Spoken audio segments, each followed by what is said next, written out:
नामिने नमस्ते सरस्वती देवे गौरवाणी प्रचारिणे निर्विशेष शून्यवादी पाश्चात्य देशतारिणे हे कृष्णा करुणा सिंधु दीनबंधु जगतपते गोपेश गोपिका कांत राधा कांत नमस्तुते तप्त कांचन गौरांगी श्री राधे वृंदावनेश्वरी वृषभानु सुते देवी प्रणमामि हरिप्रिये वाञ्छाकल्पतरुभ्यश्च कृपा सिन्धो भैव च पतितानां पावनेभ्यो वैष्णवेभ्यो नमो नमः। जय श्री कृष्ण चैतन्य प्रभु नित्यानंद श्री अद्वैत गदाधर श्रीवासादि गौर भक्तवृंद हरे कृष्णा कृष्ण कृष्ण हरे हरे हरे राम राम राम हरे हरे हरे कृष्णा कृष्ण कृष्ण हरे हरे हरे राम राम राम हरे हरे हरे कृष्णा कृष्ण कृष्ण हरे हरे हरे राम राम राम हरे हरे। हरे कृष्णा एवरीवन, आप सभी का स्वागत है लेवल 2 में। आज हम करेंगे अध्याय 1 श्रीमद् भगवद गीता यथारूप। कुरुक्षेत्र के युद्ध स्थल में सैन्य निरीक्षण लास्ट हमने किया था 30 श्लोका तक। आज उससे आगे हम कंटिन्यू करेंगे। ओम नमो भगवते वासुदेवाय, ओम नमो भगवते वासुदेवाय, ओम नमो भगवते वासुदेवाय।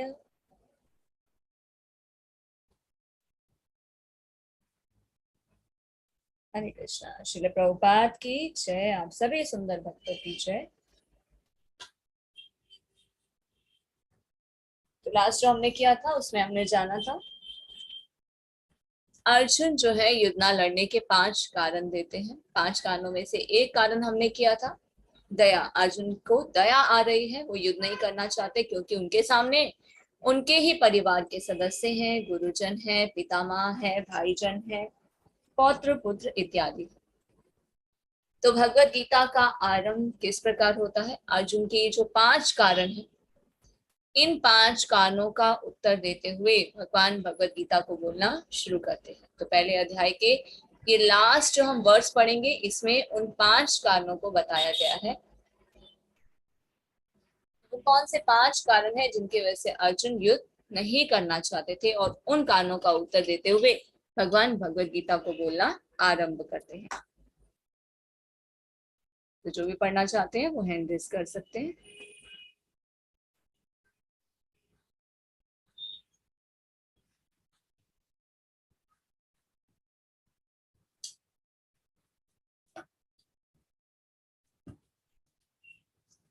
हम पढ़ेंगे श्लोक संख्या 31।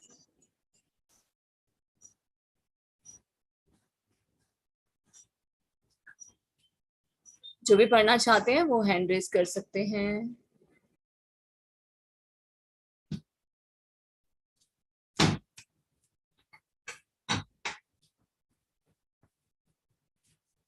हरे कृष्णा मुरली प्रभु जी।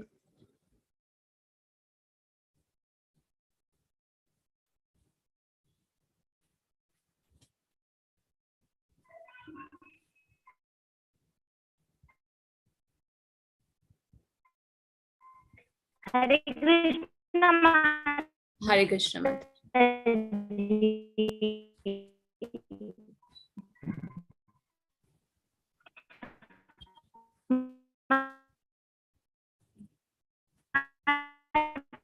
माता जी आपकी आवाज ना ब्रेक हो रही है।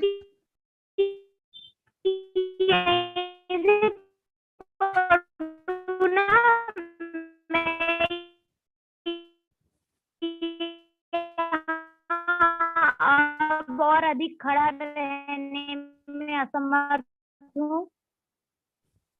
हरे कृष्णा माता जी। हरे कृष्ण माता जी यहीं से पढ़ू ना, मैं यहाँ अब और अधिक खड़ा रहने में असमर्थ हूँ। जी माता जी 30 से स्टार्ट कीजिए।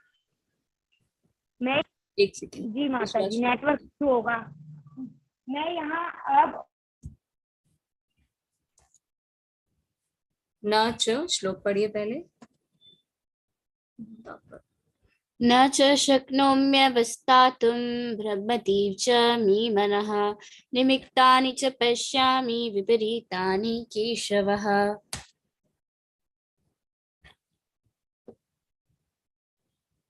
नेटवर्क इशू है, ठीक है। नरेशन प्रभु जी आप पढ़िए। हरे कृष्ण माता जी। हरे कृष्ण। न चैष्यो निपश्यामि हत्वा सौजन। नहीं 30 हमने पढ़े, 30 को ही पढ़िए एक बार। 32। मैं यहाँ और अधिक खड़ा रहने में असमर्थ हूँ। किम नो राज्येन गोविंदम किम भोज। हरे कृष्णा हरे कृष्णा हरे कृष्णा। नहीं ये पढ़ना है यहाँ पर। 30 श्लोक का मीनिंग पढ़ना है। मैं यहाँ अब और अधिक खड़ा रहने में असमर्थ हूँ। कौन सा पढ़ना है माता जी? 30 पढ़िए प्रभु जी। 30। अच्छा 30। न चैष्यो में व्यस्थातु भ्रमत्यु च।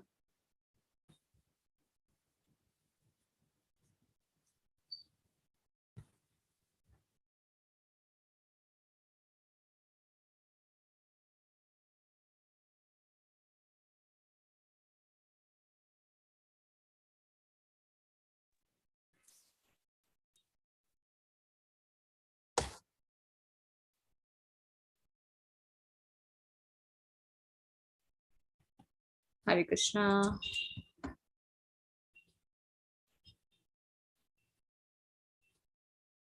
ठीक है, इसको मैं भी एक बार कंप्लीट करती हूँ। मैं यहाँ और अधिक खड़ा रहने में असमर्थ हूँ। मैं अपने आप को भूल रहा हूँ, मेरा सिर चकरा रहा है। हे कृष्ण, मुझे तो केवल अमंगल के कारण ही दिख रहे हैं। तो जैसा कि लास्ट श्लोक में हमने पढ़ा था, तो अर्जुन क्या कहते हैं, मेरा शरीर कांप रहा है, मेरे रोंगटे खड़े हो रहे हैं और मेरा गांडीव धनुष मेरे हाथ से सरक रहा है। मैं अब यहाँ खड़े रहने में असमर्थ हूँ, मैं अपने आप को भूल रहा हूँ।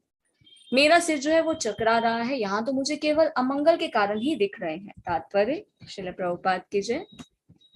अपने अधैर्य के कारण अर्जुन युद्ध भूमि में खड़ा रहने में असमर्थ था और अपने मन की इस दुर्बलता के कारण उसे आत्मविस्मृति हो रही थी। भौतिक वस्तु के प्रति अत्यधिक आसक्ति के कारण मनुष्य ऐसी मोहग्रस्त स्थिति में पड़ जाता है। भयम दित्या अभिनिवेशितः स्यात्। ऐसा भय और मानसिक असंतुलन उन व्यक्तियों में उत्पन्न होता है जो भौतिक परिस्थितियों से ग्रस्त होते हैं। अर्जुन को युद्ध भूमि में केवल दुखदायी पराजय की प्रतीति हो रही थी और वह शत्रु पर विजय पाकर भी सुखी नहीं होगा। निमित्तानि विपरीतानि शब्द महत्वपूर्ण है। जब मनुष्य को अपनी आशाओं में केवल निराशा दिखती है तो वह सोचता है कि मैं यहाँ क्यों हूँ, और प्रत्येक प्राणी अपने में और अपने स्वार्थ में रुचि रखता है। किसी की भी परमात्मा में रुचि नहीं होती। कृष्ण की इच्छा से अर्जुन अपने स्वार्थ के प्रति अज्ञान दिखा रहा है और मनुष्य का वास्तविक स्वार्थ तो विष्णु या कृष्ण में निहित है। बद्ध जीव इसे भूल जाता है, इसलिए उसे भौतिक कष्ट उठाने पड़ते हैं। अर्जुन ने सोचा कि उसकी विजय केवल उसके शोक का कारण बन सकती है। तो इस श्लोक में तात्पर्य में श्रील प्रभुपाद बता रहे हैं कि जो अर्जुन है वो अधैर्य के कारण युद्ध भूमि में खड़े रहने में असमर्थ है। ये उनके मन की दुर्बलता नहीं है, बल्कि हृदय की कोमलता के कारण है, क्योंकि ये शुद्ध भक्तों के लक्षण है, जिसे हम 28 श्लोका के तात्पर्य में भी जान चुके हैं। ये जो शुद्ध भक्त हैं वो कभी भी किसी को कष्ट नहीं पहुंचाना चाहते। तो अर्जुन के मन में भी क्या प्रश्न उठ रहे हैं, ये तो मेरे परिवार के सदस्य हैं, इनसे मैं अगर युद्ध करूंगा तो ये सब युद्ध भूमि में मारे जाएंगे, मुझे क्या लाभ होगा। तो अर्जुन को युद्ध भूमि में केवल दुखदायी पराजय ही प्रतीत हो रही थी। वो कह रहे थे कि अगर मैं शत्रु पर विजय भी पालूंगा तो ऐसे सुख का भोग करके मैं क्या करूंगा। तो जब मनुष्य स्वार्थ में रुचि रखता है तो क्या होता है, वो अज्ञानता के अंधकार में आ जाता है। तो यहाँ पर अर्जुन जो है अपने कर्तव्य को भूल रहे हैं और इस प्रकार अज्ञानता के अंधकार में रह रहे हैं। एक्चुअल में ये क्या है, भगवान की व्यवस्था है। भगवान स्वयं अर्जुन को मोहित कर रहे हैं क्योंकि उन्हें भगवत गीता का उपदेश बोलना है। तो अर्जुन क्या कर रहे हैं, क्षत्रिय होने के नाते अपने कर्तव्य को भूल रहे हैं। तो मनुष्य का वास्तविक स्वार्थ क्या होता है, सिर्फ कृष्ण में नहीं थे। तो बद्ध जीव जो है उसे भूल जाता है। हम सब कौन है, we are the part and parcel of Krishna, हम परमात्मा के अंश हैं, पर हम हमारा जो भगवान के साथ संबंध है हम उसे भूल चुके हैं। हम अपना भगवान के साथ संबंध को भूल जाते हैं, तो इसलिए क्या हो जाते हैं, हम सेल्फ सेंटर्ड हो जाते हैं। हम अपने आप को शरीर मानकर इंद्रिय तृप्ति की इच्छा से इस भौतिक जगत में स्वामित्व को भोगना चाहते हैं, स्वामी बनने का प्रयास करना चाहते हैं। तो जब भी बद्ध जीव भगवान के साथ संबंध को भूल जाता है तो क्या होता है, उसे भौतिक कष्ट उठाने पड़ते हैं। हम यहाँ क्यों आए, इस भौतिक जगत में क्यों आ गिरे, क्योंकि हमने भगवान के साथ क्या किया, विद्रोह किया। क्यों, क्योंकि हम भी स्वामी बनना चाहते थे, हम भी स्वामित्व का भोग करना चाहते, अपने अनुसार सभी कार्यों को करना चाहते थे। पर भगवान ने क्या किया, हमें रोकने का प्रयास किया, पर हम विद्रोह ही कर बैठे और भगवान के साथ नहीं रहना चाहते थे। फिर भी भगवान इतने कृपालु हैं, हमारे लिए इस पृथ्वी की रचना करते हैं, पर हमारे कर्म के अनुसार, हमारे इंद्रिय तृप्ति के अनुसार हमें नाना प्रकार के शरीर जो है प्राप्त होते हैं। हम इस भौतिक जगत में आ गिरते हैं। कितनी योनियां हैं, 84 लाख योनियां हैं, और हमारे कर्म के अनुसार ही हमें ये शरीर प्राप्त होता है। और ये जो मनुष्य शरीर है ये क्या है, बहुत ही स्पेशल योनि है जिसमें हमें बुद्धि मिलती है। सिर्फ मनुष्य योनि ही एक ऐसी योनि है जिसमें हम बुद्धि के द्वारा शास्त्रों को पढ़कर, शास्त्र चक्षुषा, शास्त्रों के द्वारा ही अपनी वास्तविक स्थिति को जान सकते हैं कि मैं कौन हूं, भगवान कौन है, मेरा भगवान से क्या संबंध है, ये भौतिक जगत क्या है, हमारा जन्म क्यों होता है, हमारी मृत्यु क्यों होती है, हम मृत्यु की बात कहाँ चले जाते हैं, हमारे जीवन में दुख और समस्याएं क्यों आती हैं, इन समस्याओं का मूल कारण क्या है, और इन समस्याओं से हम बाहर कैसे निकल सकते हैं। तो अर्जुन क्या सोच रहे हैं कि उनके विजय केवल उनके शोक का कारण बन सकती है। तो अर्जुन युद्ध नहीं करना चाहते। तो पहला कारण क्या देते हैं युद्ध ना करने का, हे कृष्ण मैं युद्ध नहीं करना चाहता, मुझे दया आ रही है। हरे कृष्ण। नेक्स्ट 31 श्लोका पढ़िए। हरे कृष्ण प्रिया माता जी।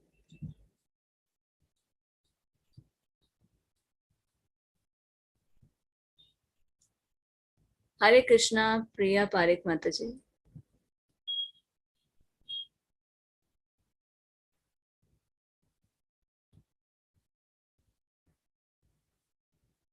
अनम्यूट कीजिए माता जी। ठीक है। अभय माता जी। हरे कृष्णा माता जी। हरे कृष्ण माता जी। न चाश्रयो न चाश्रयनुपाशानि हत्वा स्वजनम् अहवेकस्य विद्याम कृष्ण च राज्यम सुखनि च। हे कृष्ण, इस युद्ध में अपने ही स्वजनों का वध करने से ना तो मुझे कोई अच्छाई दिखती है और ना मैं उससे किसी प्रकार की विजय, राज्य या सुख की इच्छा रखता हूँ। तात्पर्य यह जाने बिना कि मनुष्य का स्वार्थ विष्णु या कृष्ण में है, सारे बद्ध जीव शारीरिक संबंधों के प्रति यह सोचकर आकर्षित होते हैं कि वे ऐसी परिस्थितियों में प्रसन्न रहेंगे। ऐसी देहात्म बुद्धि के कारण वे भौतिक सुख के कारणों को भी भूल जाते हैं। अर्जुन तो क्षत्रिय का नैतिक धर्म भी भूल गया था। कहा जाता है कि दो प्रकार के मनुष्य परम शक्तिशाली तथा ज्वल्यमान सूर्य मंडल में प्रवेश करने के योग्य होते हैं। ये है, एक तो क्षत्रिय जो कृष्ण की आज्ञा से युद्ध में मरता है, तथा दूसरा सन्यासी जो अत्याधुनिक अनुशीलन में लगा रहता है। अर्जुन अपने शत्रुओं को भी मारने में विमुख हो रहा है। अपने संबंधियों की बात तो छोड़ दे, वह सोचता है कि स्वजनों को मारने से उसे जीवन में सुख नहीं मिल सकेगा, अतः वह लड़ने के लिए इच्छुक नहीं है। जिस प्रकार की भूख न लगने पर कोई भोजन बनाने को तैयार नहीं होता, उसने तो वन जाने का निश्चय कर लिया है और जहाँ एकांत में निराशापूर्ण जीवन काट सके। किंतु क्षत्रिय होने के नाते उसे अपने जीवन अपने जीवन निर्वाह के लिए राज चाहिए, क्योंकि क्षत्रिय कोई अन्य कार्य नहीं कर सकता। किंतु अर्जुन के पास राज्य कहाँ है?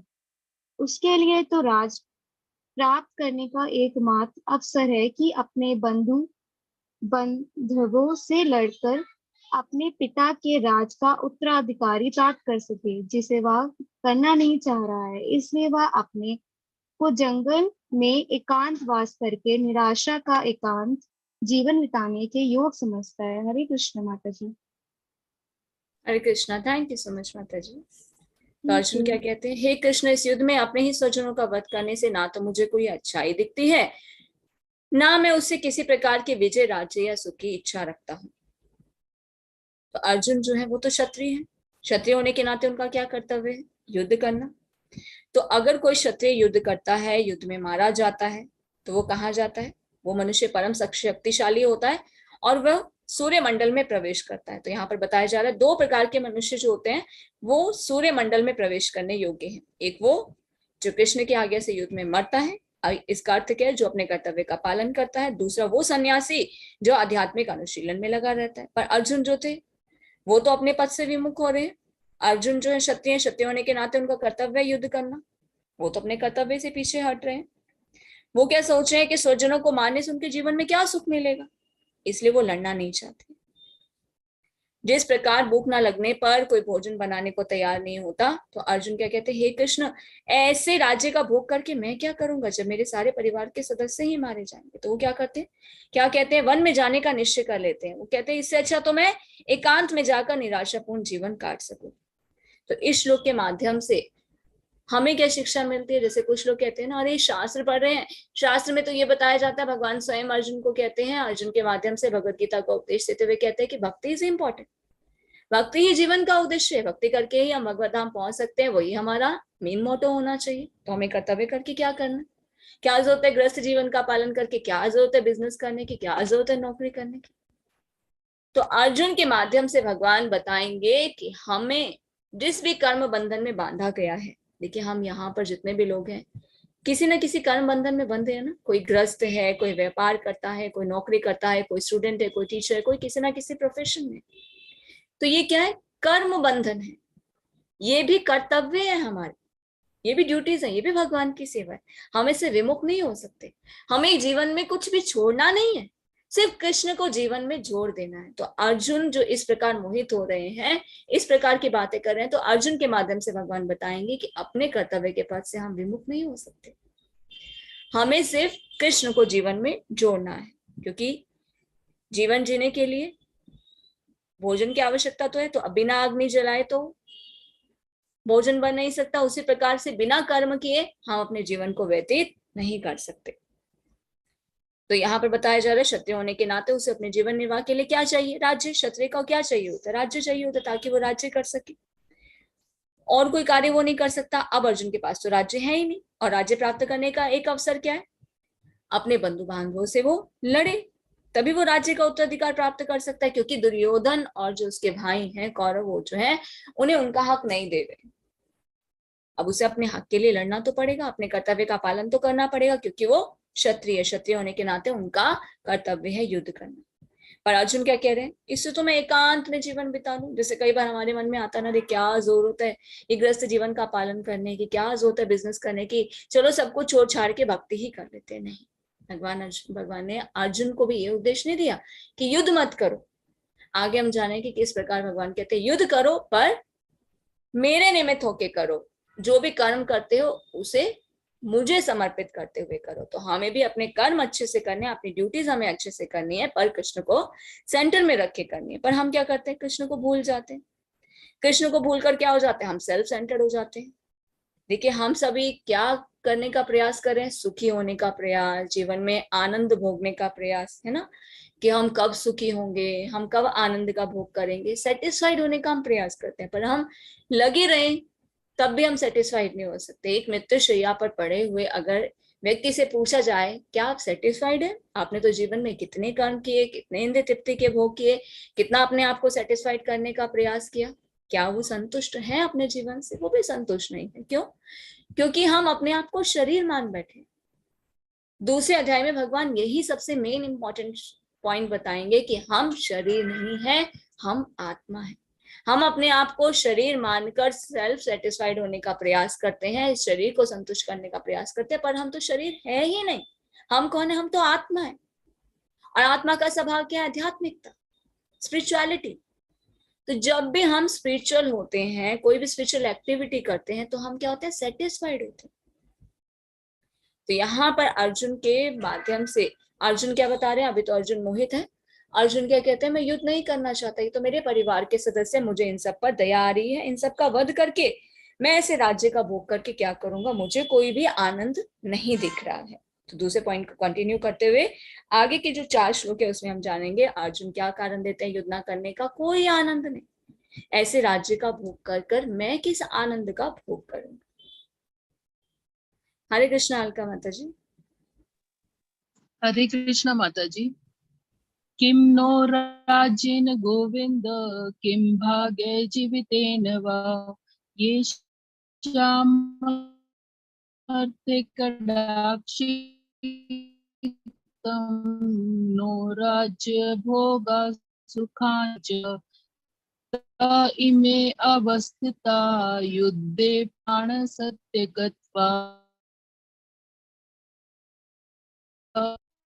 एव च पितामहा मातुला श्रुति नस्तथा एतान् हन्तुमिच्छामि घन्तोऽपि मधुसूदन अपि त्रैलोक्य राज्यस हेतु किं नो मही कृते निहत्य धृतराष्ट्रत्र का प्रीति स्या जनार्दनः।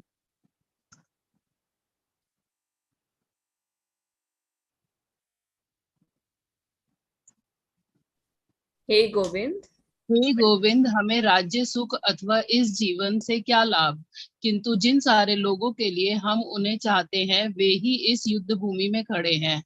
हे मधुसूदन, जब गुरुजन, पितृगण, पुत्रगण, पितामह, मामा, ससुर, पौत्रगण, साले तथा अन्य सारे संबंधी अपना अपना धन एवं प्राण देने के लिए तत्पर है तो मेरे समक्ष खड़े हैं, तो फिर मैं इन सब को क्यों मारना चाहूंगा? भले में मुझे क्यों डर?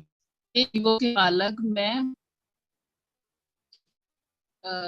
मैं इन सबों को मुझे क्यों ना इस पृथ्वी की तो बात छोड़ दें। भला धृतराष्ट्र के पुत्रों को मारकर हमें कौन सी प्रसन्नता मिलेगी? प्रभुपाद के द्वारा की जय। ने भगवान को वो तथा इंद्रियों की समस्त प्रसन्नता का विषय है। इस विशिष्ट शब्द के अर्जुन संकेत है कि कृष्ण यह समझे कि अर्जुन की इंद्रियां कैसे तृप्त होने के लिए नहीं है। हाँ, यदि हम गोविंद की इंद्रियों को तुष्ट करने का प्रयास करते हैं तो हमारी इंद्रियां स्वतः ही तुष्ट होती हैं। भौतिक दृष्टि से प्रत्येक व्यक्ति अपनी इंद्रियों को तुष्ट करना चाहता है और चाहता है कि ईश्वर उसके आज्ञापालक की तरह काम करे, किंतु ईश्वर उसकी तृप्ति वहीं तक करते हैं जितनी के वे पात्र होते हैं, उस हद तक नहीं जितना वे चाहते हैं।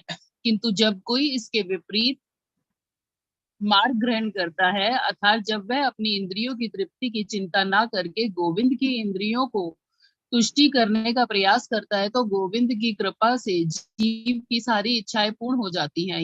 यहाँ पर जाति तथा कुटुंबियों के प्रति अर्जुन का प्रगाढ़ स्नेह आंशिक रूप से इन सब के प्रति उसकी स्वाभाविक करुणा के कारण है, अतः वह युद्ध करने के लिए तैयार नहीं है। हर व्यक्ति अपने वैभव का प्रदर्शन अपने मित्रों तथा परिजनों के समक्ष करना चाहता है, किंतु अर्जुन को भय है कि उसके सारे मित्र तथा परिजन युद्ध भूमि में मारे जाएंगे और वह विजय के पश्चात उसके साथ अपने वैभव का उपयोग नहीं कर सकेगा। भौतिक जीवन का यह सामान्य लेखा जोखा है, किंतु आध्यात्मिक जीवन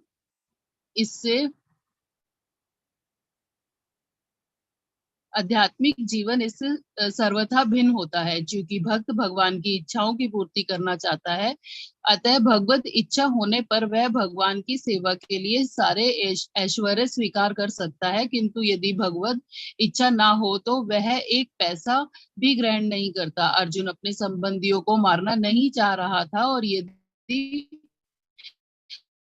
उनको मारने की आवश्यकता हो तो अर्जुन की इच्छा थी कि कृष्ण स्वयं उनका वध करें।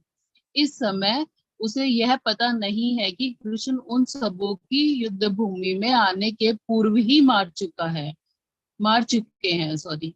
और अब उसे अध्यायों में होगा। भगवान का असली भक्त होने के कारण अर्जुन अपने अत्याचारी बंधु बांधवों से प्रतिशोध नहीं लेना चाहता, किंतु यह तो भगवान की योजना थी। भक्त दुष्टों से प्रतिशोध नहीं लेना चाहते, किंतु भगवान किसी व्यक्ति को अपनी इच्छा से क्षमा कर सकते हैं, किंतु यदि कोई उनके भक्तों को हानि पहुंचाता है तो वे उसे क्षमा नहीं करते। हरे कृष्णा माता जी। हरे कृष्णा। इसलिए भगवान इन दुराचारियों का वध करने के लिए उद्यत थे, यद्यपि अर्जुन ने क्षमा करना चाहता था। तो इस श्लोक में अर्जुन भगवान को क्या कहकर संबोधित कर रहे हैं? हे गोविंद। अब गोविंद का अर्थ क्या है? गोविंद का अर्थ होता है गोवों तथा इंद्रियों की समस्त प्रसन्नता के विषय। भगवान कौन है? हमारी इंद्रियों के स्वामी।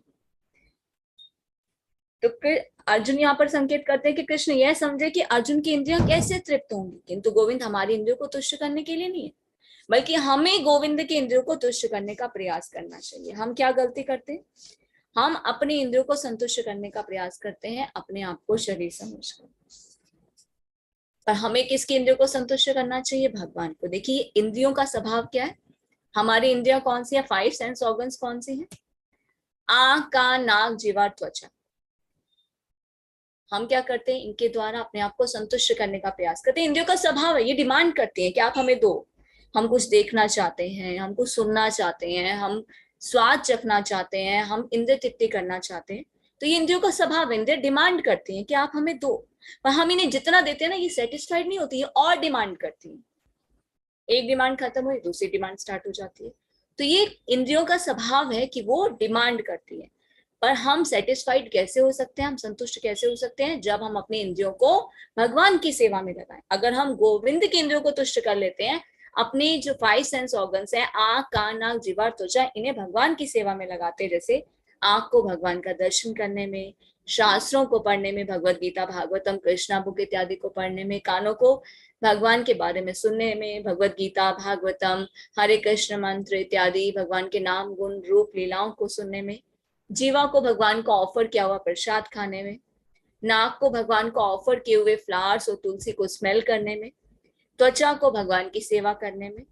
अगर हम अपनी इंद्रियों को भगवान की सेवा में लगाते हैं तो हमारी इंद्रियां स्वतः ही संतुष्ट हो जाती है। नहीं तो हम इन्हें कितना भी संतुष्ट करने का प्रयास करें, ये कभी भी संतुष्ट नहीं होती, ये तो और डिमांड करती है। तो इंद्रियों का स्वभाव है। भौतिक दृष्टि से प्रत्येक व्यक्ति अपने इंद्रियों को तुष्ट करना चाहता है और चाहता है कि ईश्वर उनके आज्ञा पालक की तरह काम करे, किंतु ईश्वर उनकी तृप्ति वहीं तक करते हैं जितने के वे पात्र होते हैं, उस तक नहीं, उस हद तक नहीं जितना वे चाहते हैं। देखिए हम तो सेटिस्फाइड होना चाहते हैं, अपने आप को सेटिस्फाइड करना चाहते हैं, पर भगवान हमें उतना ही देते हैं जितनी हमें आवश्यकता होती है। अब इसे हम कैसे समझ सकते हैं? देखिए यहाँ पर हम सब कितने माता पिता, पेरेंट्स यहाँ पर हैं, बच्चे हैं हमारे।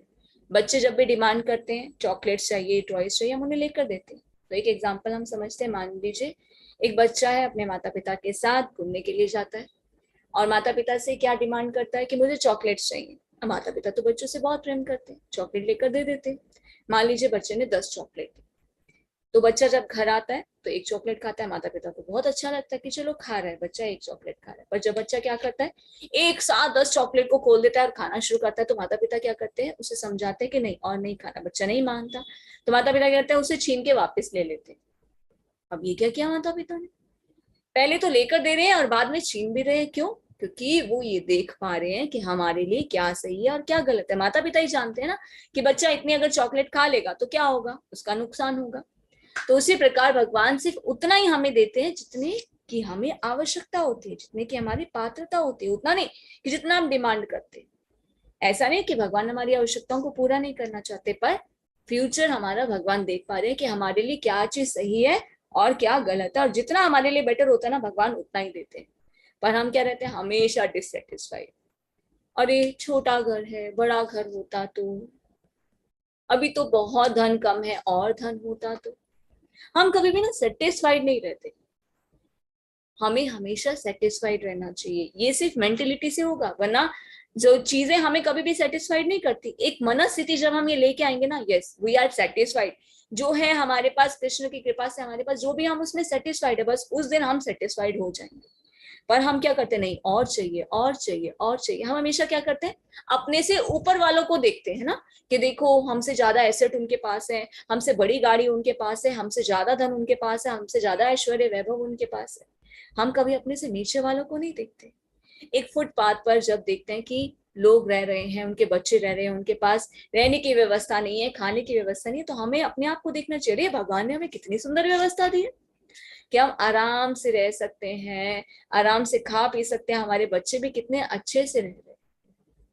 हमें हमेशा अपने आप को सेटिस्फाइड कैसे कर सकते हैं, जब हम ये मेंटेलिटी लेकर आएंगे कि हे प्रभु आपकी कृपा से हमें जो भी मिला है ना, हम उसमें संतुष्ट रहें, क्योंकि भगवान हमारा फ्यूचर देख पा रहे हैं ना। अब मान लीजिए धन हमें ज्यादा दे दें पर हमारा शरीर बेकार हो जाए, उस धन का उपयोग ही ना हम कर पाए, तो क्या होगा, तो बेकार है ना, फिर उस धन की भी क्या फायदा। तो हमें अपना प्रयास जरूर करना है, अपने कर्म हमें अच्छे से करने हैं, पर जो भी हमें मिल जाता है उसमें हमें सेटिस्फाइड रहने का प्रयास करना है।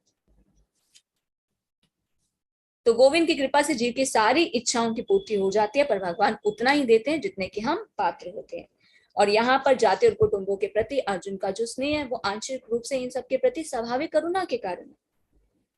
एक भक्त का स्वभाव होता है ना, वो कभी भी किसी का गलत नहीं करना चाहते, वही जो है करुणा का भाव है वो अर्जुन के हृदय में, वो किसी का गलत नहीं होने देना चाहते। वो नहीं, उनको पता युद्ध होगा तो मेरी साइड के भी मारे जाएंगे सैनिक, उनके परिवार की दशा क्या होगी, मेरे सामने जो मेरे सगे संबंधी है, सैनिक हैं या बड़े बुजुर्ग हैं, भीष्म पितामह गुरुजन है, भाई है, पौत्रजन है, वो सब मारे जाएंगे। तो अर्जुन को ये भय था कि उनके सारे जो परिजन है वो युद्धभूमि में मारे जाएंगे, और विजय के पश्चात वो ऐसे राज्य का भोग करके क्या करेगा। जब सब मर जाएंगे तो उसको क्या लगेगा, अरे ये तो सब मारे गए, अब इनका इस राज्य का भोग करके मैं क्या करूं। भौतिक जीवन का यही सामान्य लेखा जोखा है, किंतु जो स्पिरिचुअल लाइफ है ना, आध्यात्मिक जीवन, इससे बिल्कुल अलग होता है। एक भक्त जो होता है वो भगवान की इच्छाओं की पूर्ति के लिए कार्य करता है। भगवत इच्छा होने पर वह भगवान की सेवा के लिए सारे ऐश्वर्य स्वीकार करता है, किंतु अगर भगवान की इच्छा ना हो तो एक भी पैसा ग्रहण नहीं कर सकता।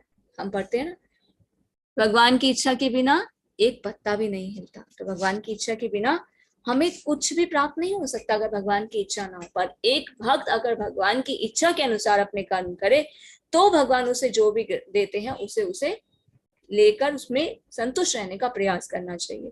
तो अर्जुन जो थे वो तो अपने संबंधियों को मारना नहीं चाह रहे थे। यदि उनको मारने की आवश्यकता हो तो अर्जुन की इच्छा थी कि कृष्ण स्वयं उनका वध करे। अर्जुन क्या कहते हैं, अगर आप मुझे युद्ध करने के लिए इतना प्रेरित करें ना, एक काम कीजिए, आप ही इनका वध कर दीजिए।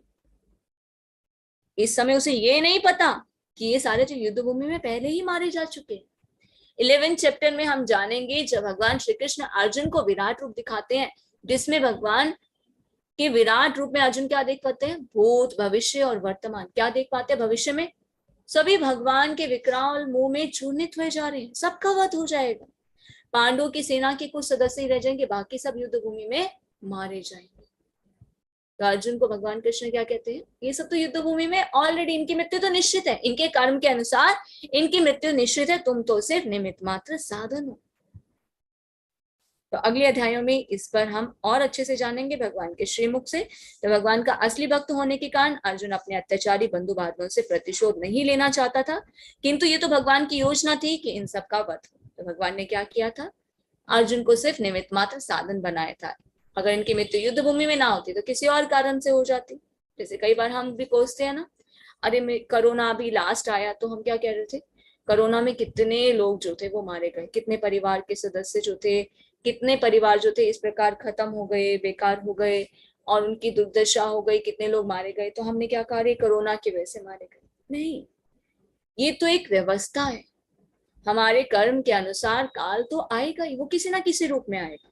कोरोना के रूप में आया, अगर कोरोना के रूप में ना आता तो हार्ट अटैक हो जाता या कोई और बीमारी हो जाती या एक्सीडेंट हो जाता। ये तो काल निश्चित है। ये तो एक बहाना बनता है कि अरे कोरोना से मरे, अरे हार्ट अटैक से मरे।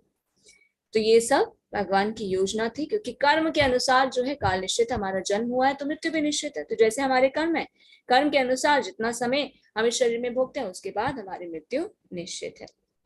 तो भगवत भक्त दुष्टों से प्रतिशोध नहीं लेना चाहता, किंतु भगवान दुष्टों द्वारा भक्त के उत्पीड़न को सहन नहीं कर पाते। अब दुर्योधन क्या कर रहा था, बहुत ही गलत कर रहा था, कौरवों ने बहुत गलत किया। भगवान स्वयं शांति दूत बनकर जाते हैं, फिर से समझाने का प्रयास करते हैं। कुछ लोग कहते हैं ना, अरे भगवान ने ये युद्ध कराया, भगवान चाहते तो युद्ध को रोक भी सकते थे, भगवान ने प्रयास किया ना, भगवान तो शांति दूत बनकर गए थे ना सभा में, कितना समझाने का प्रयास किया, दुर्योधन फिर भी नहीं माने। अब बहुत ज्यादा भक्तों के साथ गलत किया जाएगा तो क्या करेंगे, भगवान भक्तों की तो फिर से रक्षा करते हैं, भक्तों को कोई कष्ट दे तो भगवान सहन नहीं कर सकते। तो भगवान किसी व्यक्ति को अपनी इच्छा से क्षमा करते हैं, किंतु यदि कोई उनके भक्तों को हानि पहुंचाता तो भगवान उसे नहीं क्षमा करते। अगर कोई भगवान के चरण कमलों के प्रति अपराध करेगा तो भगवान उससे तो क्षमा कर सकते हैं, पर भक्तों के चरण कमलों के प्रति कोई अपराध करता है तो भगवान उसे क्षमा नहीं करते। इसलिए भगवान इन दोनों आचार्यों का वध करने के लिए उद्यत थे, यद्यपि अर्जुन उन्हें क्षमा करना चाहता था। नेक्स्ट, हरे कृष्णा ज्योति माता जी।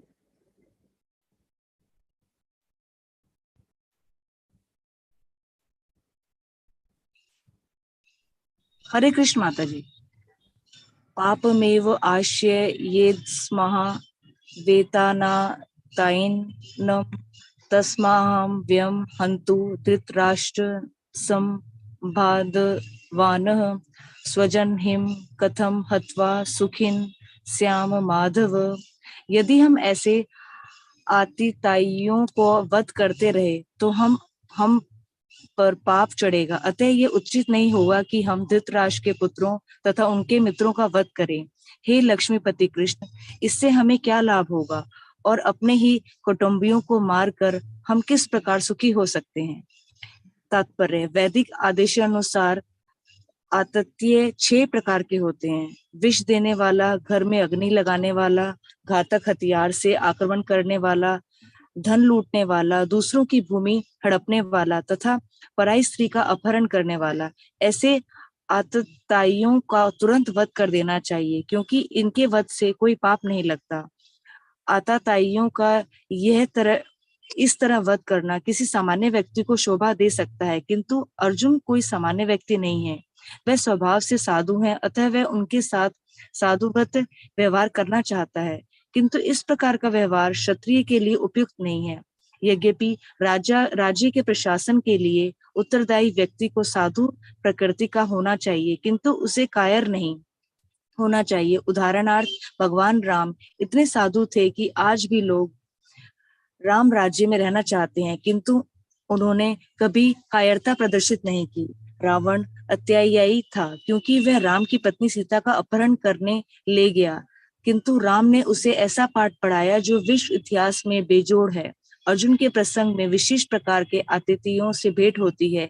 ये उनके निजी पितामह, आचार्य, मित्र, पुत्र, पौत्र इत्यादि। इसलिए अर्जुन ने विचार किया कि उनके प्रति वह सामान्य आतिथ्यों जैसे कटु व्यवहार ना करे। इससे अतिरिक्त साधु पुरुषों को तो क्षमा करने की सलाह दी जाती है। साधु पुरुषों के लिए ऐसे आदेश किसी राजनीतिक आपातकाल से अधिक महत्व रखते हैं। इसलिए अर्जुन ने विचार किया कि राजनीतिक कारणों से स्वजनों का वध करने की उपेक्षा धर्म तथा सदाचार की दृष्टि से उन्हें क्षमा कर देना श्रेष्ठकर होगा। अतः क्षणिक शारीरिक सुख के लिए इस तरह वध करना लाभप्रद नहीं होगा।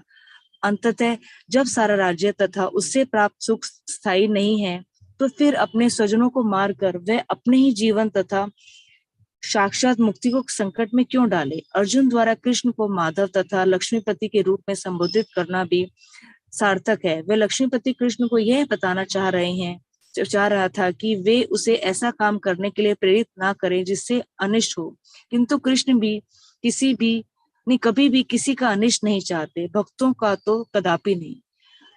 हरे कृष्ण माता जी। Hare Krishna, thank you so much माता जी। तो 2 कारण अर्जुन दे चुके हैं, कौन कौन से हैं। पहला, दया, हे कृष्ण मैं युद्ध नहीं करना चाहता, अगर इन सबका मैं वध करूंगा तो मेरे ही परिवार के सदस्य सभी मारे जाएंगे। दूसरा कारण देते हैं, कोई आनंद नहीं, अगर इनका मैं वध कर दूंगा तो मुझे क्या आनंद मिलेगा, ऐसे राज्य का भोग करके मैं क्या करूंगा। और तीसरा कारण क्या देते हैं, युद्ध ना करने का, पाप, हे कृष्ण मुझे पाप लगेगा, यदि हम ऐसे आतताइयों का वध करते हैं तो हम पर पाप चढ़ेगा। अतः ये उचित नहीं होगा कि हम धृतराष्ट्र के पुत्र और उनके मित्रों का वध करें। हे लक्ष्मीपति कृष्ण, इससे हमें क्या लाभ होगा और अपने कुटुंबियों को मारकर हम किस प्रकार सुखी रह सकते हैं? तो वैदिक आदेश क्या आदेश देते हैं हमें? वैदिक शास्त्र में क्या आदेश देते हैं कि 6 प्रकार के जो आतताई होते हैं ना, अगर उनका वध कर देना उससे कोई भी पाप नहीं लगता। कौन से आतताई होते हैं 6 प्रकार के? पहला, विष देने वाला। दूसरा, घर में अग्नि लगाने वाला। तीसरा, घातक हथियार से आक्रमण करने वाला। चौथा, धन लूटने वाला। पांचवा, दूसरों की भूमि हड़पने वाला। और छठा, पराई स्त्री का अपहरण करने वाला। अर्जुन क्या कह रहे? अगर हम इनका वध करते तो हमें पाप चढ़ेगा, पर शास्त्र के आदेश दे रहे हैं कि अगर 6 प्रकार के इन आतताइयों का वध कर देते हैं उनसे कोई भी पाप नहीं लगता। अब कौरवों ने ये सभी कार्य किए थे। विष दिया था ना, विष दिया था। विष किस प्रकार दिया था? आप सभी को याद होगा कि जब भीम छोटे थे तो क्या किया था? भीम के खाने में विष मिला दिया था और उन्हें फेंक दिया था नदी में। घर में अग्नि लगाने वाला लक्षागृह उन्होंने किया था, लक्षागृह का आयोजन किया था। एक ऐसा भवन बनाया था जिसमें आग लगाते ही पूरा आग से जलकर भस्म हो जाता है। पर तब विदुर महाराज ने क्या की थी? चाचा जो विदुर थे उन्होंने उनकी सहायता की थी, सुरंग बनाकर उनसे पांडवों को वहां से निकाल दिया था।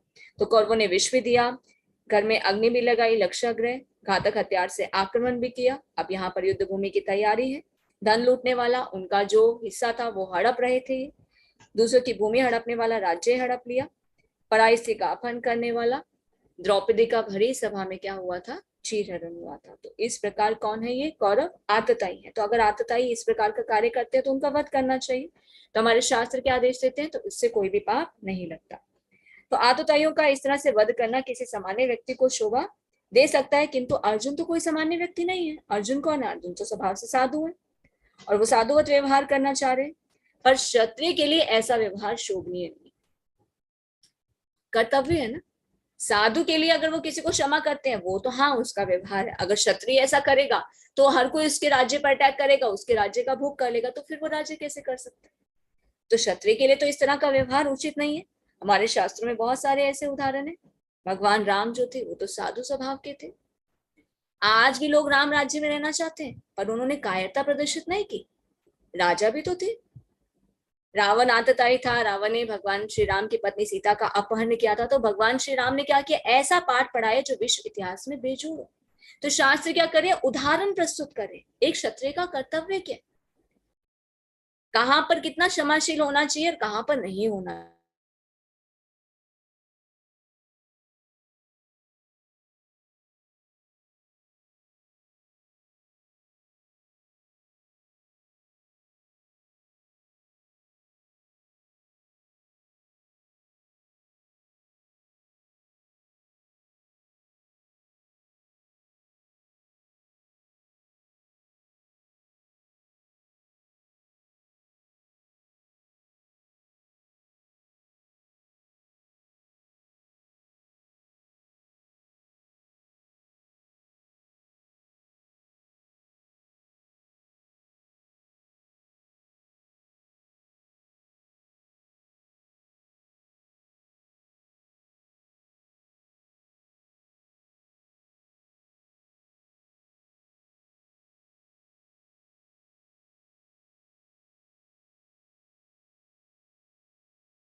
हरे कृष्ण, सॉरी डिस्कनेक्ट हो गया था।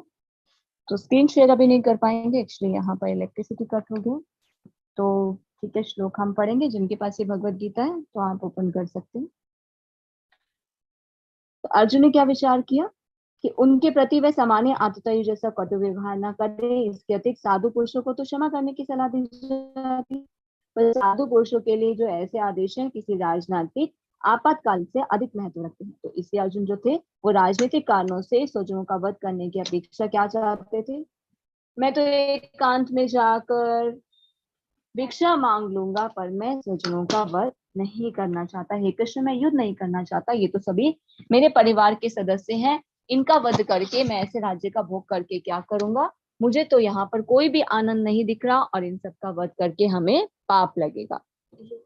तो अर्जुन कृष्ण को माधव और लक्ष्मीपति के रूप में भी संबोधित करते हैं। लक्ष्मीपति कृष्ण को यह बताना चाह रहे थे कि वो ऐसा काम करने के लिए उन्हें प्रेरित ना करे जिससे अनिष्ट हो, किंतु कृष्ण जो है कभी किसी का अनिष्ट नहीं चाहते, भक्तों का तो कभी भी नहीं।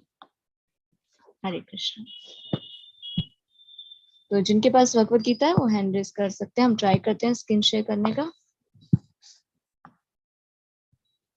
हरे कृष्णा राखी माता जी।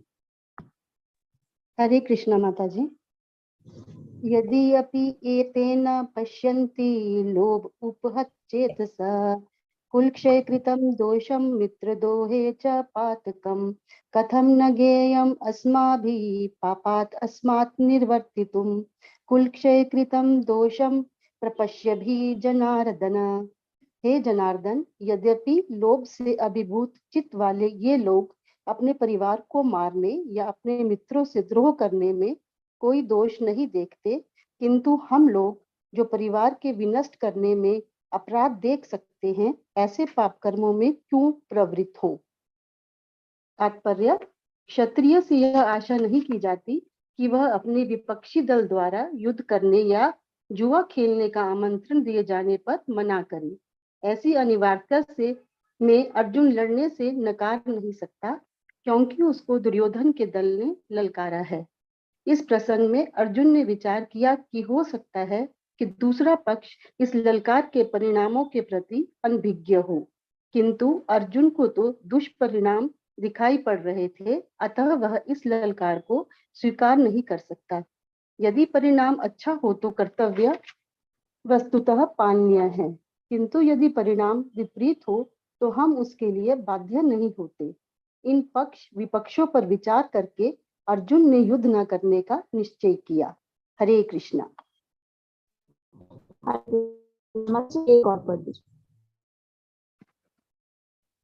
नेक्स्ट पढ़ दो माता जी। हाँ जी माता जी। अच्छा। कुलक्षय प्रणश्यन्ति कुल धर्म सनातना धर्मे नष्टे कुलम कृत्स्नम अधर्मः अभिभवति उत। कुल का नाश होने पर सनातन कुल परंपरा नष्ट हो जाती है और इस तरह शेष कुल भी अधर्म में प्रवृत्त हो जाता है। तात्पर्य, वर्ण आश्रम व्यवस्था में धार्मिक परंपराओं के अनेक नियम हैं, जिनकी सहायता से परिवार के सदस्य ठीक से उन्नति करके आध्यात्मिक मूल्यों की उपलब्धि कर सकते हैं। परिवार में जन्म से लेकर मृत्यु तक के सारे संस्कारों के लिए वयोवृद्ध लोग उत्तरदायी होते हैं, किंतु इन वयोवृद्धों की मृत्यु के पश्चात संस्कार संबंधी पारिवारिक परंपराएं रुक जाती हैं और परिवार के जो तरुण सदस्य बचे रहते हैं वे अधर्ममय व्यसनों में प्रवृत्त होने से मुक्ति लाभ से वंचित रह सकते हैं। अतः किसी भी कारणवश परिवार के वयोवृद्धों का वध नहीं होना चाहिए। हरे कृष्णा माता जी। Hare Krishna. Thank you so much माता जी। तो अर्जुन कहते हैं, हे जनार्दन, यद्यपि लोभ से अभिभूत चित्त वाले ये लोग अपने परिवार को मारने या अपने मित्र से द्रोह करने में कोई दोष नहीं रखते, किंतु हम लोग जो परिवार की विनष्ट करने में अपराध देख सकते हैं, ऐसे पाप कर्मों में क्यों प्रवृत्त? ठीक है, वो तो लोभ से अभिभूत है, दुर्योधन का जो दल है वो लोभ से अभिभूत है, वो फ्यूचर को नहीं देख पा रहे हैं, वो विद्रोह करने में लगे हुए हैं, वो रिजल्ट को नहीं जान पा रहे हैं, पर हम तो देख पा रहे हैं ना कि सबका विनिष्ट हो जाएगा, हम तो दुष्परिणाम देख पा रहे हैं ना, तो फिर हम तो लड़े। जब हम देखें कि सब मर जाएंगे, हमें पाप लगेगा, तो इससे अच्छा है कि हम युद्ध ना करें। पर क्षत्रियों से ये आशा नहीं की जाती। देखिए, क्षत्रियों का धर्म होता है कि अगर कोई युद्ध के लिए ललकारता है तो युद्ध को लड़ना ही पड़ेगा। अब ऐसे लोग, अरे ये पांडवों ने जुआ क्यों खेला? ये जुआ जो है ना, ये खेल हुआ करता था। तो ये क्षत्रिय जो थे चैलेंज करते थे, एक क्षत्रिय दूसरे क्षत्रिय को चैलेंज करता था ये खेल खेलने के लिए। अगर कोई खेल खेलने से मना कर देता था तो क्या होता था? फिर क्या करते थे? उसका उपहास करते थे। ये जो राजा है ना, ये तो एकदम क्या है, कायर है। तो ये कायरता का प्रदर्शन होता था। तो ये विधान बताए जाते थे कि अगर आपको युद्ध करने के लिए ललकारा है तो आपको युद्ध करना पड़ेगा। अगर ये जुआ जो खेल है ये खेलने के लिए आपको कोई आमंत्रित कर रहा है तो आपको आमंत्रण को स्वीकार करना पड़ेगा। तो ये अनिवार्यता थी क्षत्रियों के लिए युद्ध करने की।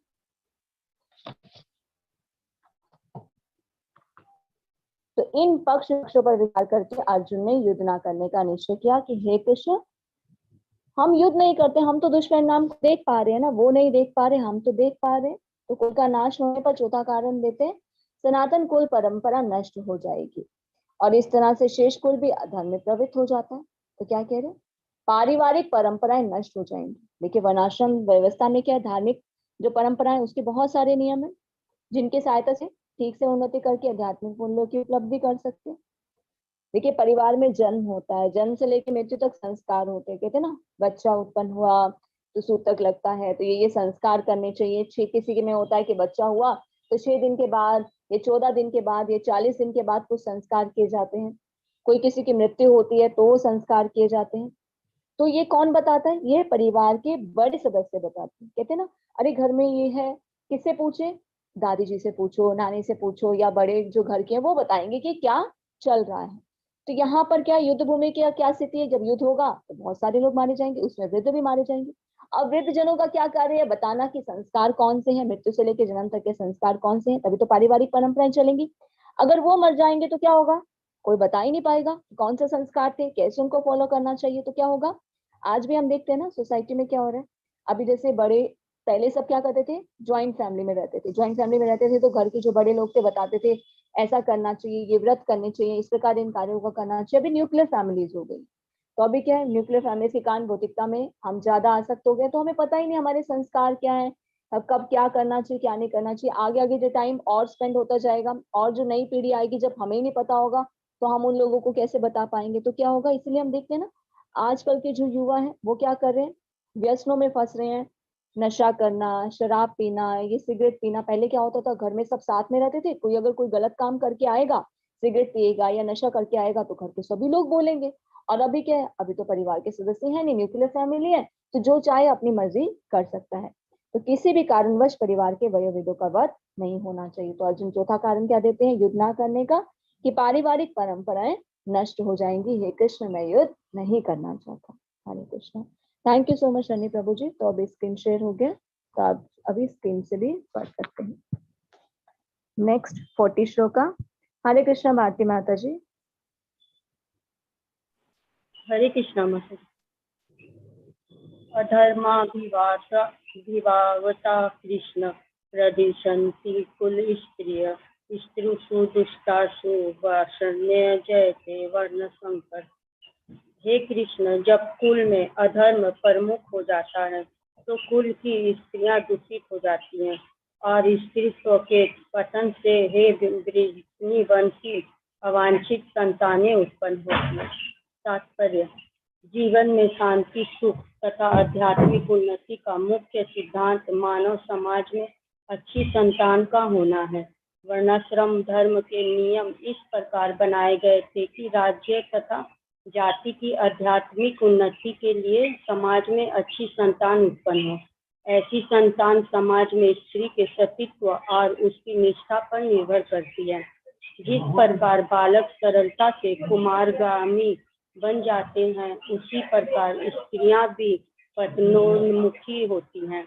अतः बालकों तथा स्त्रियों दोनों को ही समाज के वयोवृद्धों का संरक्षण आवश्यक है।